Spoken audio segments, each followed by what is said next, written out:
Today I am making the fastest quilt ever. I've got a jelly roll right here and I am turning it into the most stunning pattern in less than 2 hours. I am not doing a small quilt, okay? None of those baby quilts. So if you want fast and jaw-dropping, this is the quilt for you. Look at how cute this jelly roll is, all wrapped up with a bow. It looks like a perfect gift all on its own. Let's open it to see what we're working with. It's 20 different designs and I have 2 of each, so 40 strips in total. There's a lot of fabric to play with right here. I am so excited. This is going to look absolutely gorgeous. And if you'd like to get one of these, I am leaving the link in the description for you. And with all this fabric, I'm expecting to have a 40 by 80 inch quilt top once I'm done with it, you know, give or take. So a jelly roll really does go a long way. And if you want to make it larger, just get more jelly rolls. First step is sewing these strips into groups of 5. So 8 groups in total, and let's have some fun. Now, cutting fabric takes time and energy. Honestly, it is my least favorite thing to do as far as sewing, so pre-cuts are absolutely genius. And jelly rolls are my favorite because I just love stripy patterns.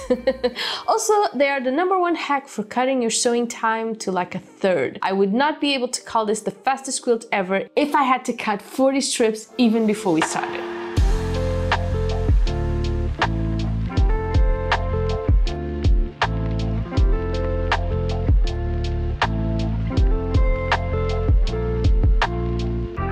So this is what we have. Look how gorgeous this is. This is making me want to eat chestnuts and pomegranate.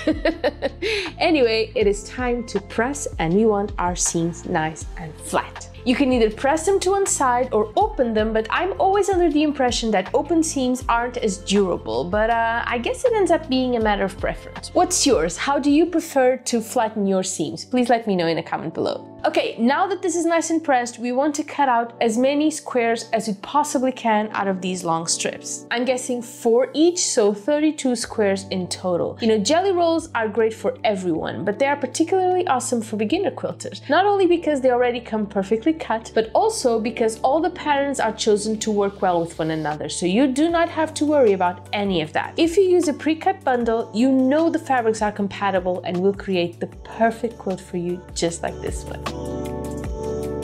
Now that our squares are nice and done, we need a little white trim. So let's just go ahead and cut some 2-inch strips out of these white fabric right here. And guys, how perfect is this fabric for fall? I am loving it. This is the first time working with this brand, but these are absolutely gorgeous fabrics. Let's go ahead and do our puzzle.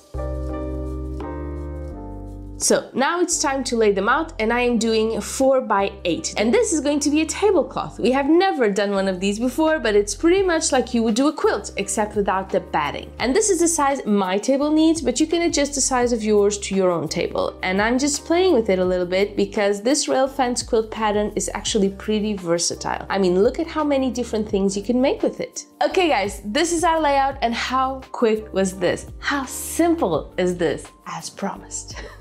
But I also promised it wouldn't be basic, and as gorgeous as this is looking, it's looking pretty rustic to me. And that's where the white trim comes in. A very simple, very slick white trim to separate our blocks is all we need to add that extra oomph to it. Now, for the sake of durability, I used 2-inch white strips, and I'm just going to fold them in half before sewing. If you have sturdier, thicker white fabric, 1-inch strips will work perfectly. But I only have this thin white sheet, and I do not want my tablecloth to rip. So that's one extra step of pressing the strip in half, but I think it's worth it. And now we are going to start sewing, and we will sew the rows together first. And we want our squares separated by the white fabric, and we want them to be lined up pretty perfectly, okay? We need a crisp look. But as usual in all my projects, I can tell you right now, it does not have to be flawless to look pretty perfect. These kinds of pattern fabrics hide wonkiness really well. It's the solids that give you away.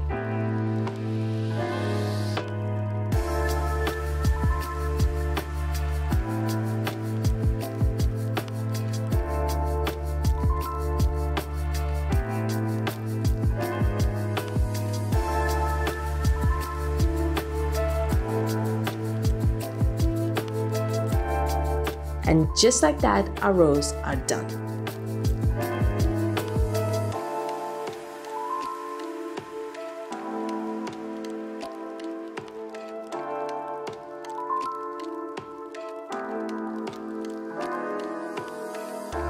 Now our next step is taking care of our backing fabric, and I am sticking with my white because now I will be adding my rows directly onto the backing fabric. I can't say it's quilt as you go because there is no batting involved. I think it's called stitch and flip method. It's essentially the same. You overlap your rows and sew them one at a time, and you're essentially securing those rows onto the backing fabric instead of quilting the whole thing after the fact. This saves us time, but is also pretty perfect when you don't want any quilting lines showing, and I don't. Now I could have used my jelly roll to make a much simpler and quicker patterns. I could have done a jelly roll raise, a log cabin raise, or just sewing the strips together and let that be. Quite honestly, with these fabrics, it would have looked pretty awesome too. You guys know I often work with pretty simple fabrics. I love my polka dots, and I do believe you can make wonderful things without spending a lot of money. Having said that, I do have to say that using beautiful fabric really does make a quilt. You can make the simplest quilt pattern out there, like a 9-patch or something. If the fabric shines, your quilt will look glorious. And it's kind of the same for this one. I could have made this exact pattern with simpler fabric and it would have looked cute, but these fabrics really do take it up a notch. It is not flawless, but it is definitely perfect.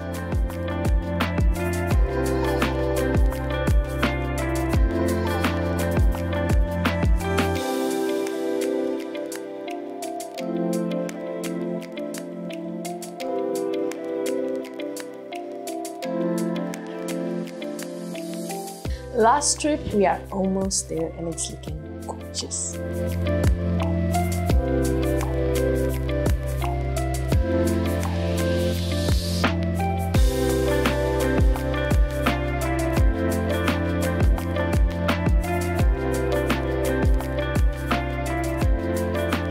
Okay guys, our lovely tablecloth top is complete. All there's left to do now is add some binding. And since we did our backing fabric bigger than the top, we get to do some self-binding. So I'm still keeping in with the white. I want a really, really thin binding. And you know how this goes. We fold in twice, once to hide the raw edges and the other to fold over our top. We need to miter those corners neatly, or as neatly as I can do it. I have to say, no matter how many corners I do, it's like it depends on my mood or something. I'm never quite sure how they'll turn out. I will say though that the thinner the binding, the easier it is. And then we just sew really close to the inner edge. And here we have it guys, my brand new tablecloth looking pretty cool. Easy peasy and very quick as promised. Would have been quicker for me if there was no mic, so you won't have that issue, so it should be smooth sailing for you. I hope you enjoyed it. I had a blast. This is looking absolutely gorgeous and I will see you soon. Bye bye.